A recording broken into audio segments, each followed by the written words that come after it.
अस्सलाम वालेकुम। ये 3 अड्डी का पुल है यकताबाद, झुंपड़ों में आग लगी हुई है, फ़ौरन फायर ब्रिगेड भिजवाया जाए।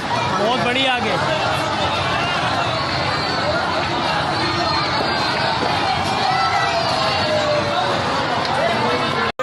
जाम होगी।